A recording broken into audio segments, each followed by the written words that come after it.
இன்றைக்கி நம்ம சேனலில் பாப்கார்ன் சிக்கன் எப்படி செய்கிறதுன்னு பார்ப்போம். அதுக்கு வந்து நான் தயிர், முட்டை, சிக்கன் எல்லாமே எடுத்து வச்சுருக்கேன். இஞ்சி பூண்டு பேஸ்ட்டு எல்லாமே. ஃபஸ்ட்டு ஒரு பவுலில் நம்ம தயிர் சேர்த்துக்கலாம். ஒரு 2 ஸ்பூன் அளவு தயிர், 3 முட்டை உடச்சி அதையும் அதில் சேர்த்துக்கலாம். அதுக்கப்புறம் 1 ஸ்பூன் அளவு மிளகாத்தூள், 1 ஸ்பூனு பெப்பர் மிளகுத்தூள் சேர்த்துக்குவோம். தேவையான அளவு உப்பு, 1 ஸ்பூன் அளவு உப்பு போட்டுட்டு இஞ்சி பூண்டு வெங்காயம்லாம் சேர்த்து அரைச்ச பேஸ்ட் அதையும் அதில் சேர்த்துக்குவோம்.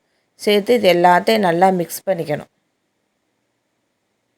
கொஞ்சம் மஞ்சத்தூளும் போட்டுக்கலாம்.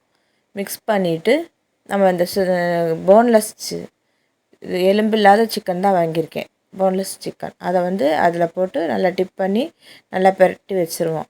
வச்சு 2 மணி நேரத்துக்கு அதை வந்து நம்ம நல்லா ஊற வச்சிடணும். 2 மணி நேரத்துக்கு ஃப்ரிட்ஜில் வச்சே நம்ம ஊற வச்சிடலாம். அதுக்கப்புறம் ஒரு பிளேட்டில் வந்து 1/2 கப்பு கார்ன்ஃப்ளவர் மாவு, 1/2 கப்பு மைதா மாவு, 1 ஸ்பூனு மிளகுத்தூள், 1 ஸ்பூன் மிளகாத்தூள், ஒரு 1/2 ஸ்பூன் அளவுக்கு கொஞ்சமாக மல்லித்தூள்,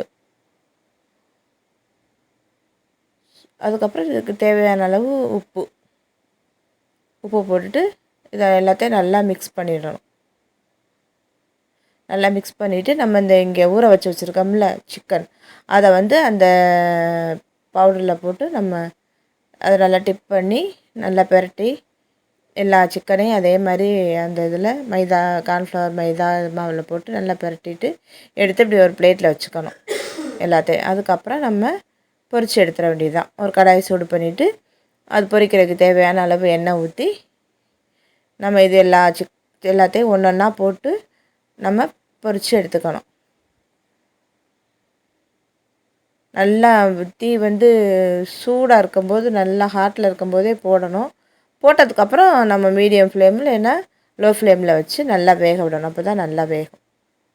நம்ம மீன் பொரிக்கிற மாதிரி தான், மீன் சிக்கன்லாம் நம்ம 65 போடுவோம்ல, அதே மெத்தடு தான். அதே மாதிரி நல்லா பொரித்து திருப்பி விட்டு நல்லா பொரித்து எடுத்துக்க வேண்டியதான். இதே மெத்தடில் நீங்களும் செஞ்சு பார்த்துட்டு எனக்கு எப்படி இருக்குன்னு சொல்லுங்கள். கடையில் கிடைக்கிற மாதிரியே பாப்கார்ன் சிக்கன் நம்ம வீட்டிலேயே செய்யலாம். நம்ம வெளியில் வாங்குறத விட வீட்டிலேயே செஞ்சால் ஹைஜீனிக்காக நல்லாயிருக்கும் இல்லையா? பிள்ளைங்களுக்கு இந்த மாதிரி செஞ்சு கொடுங்க.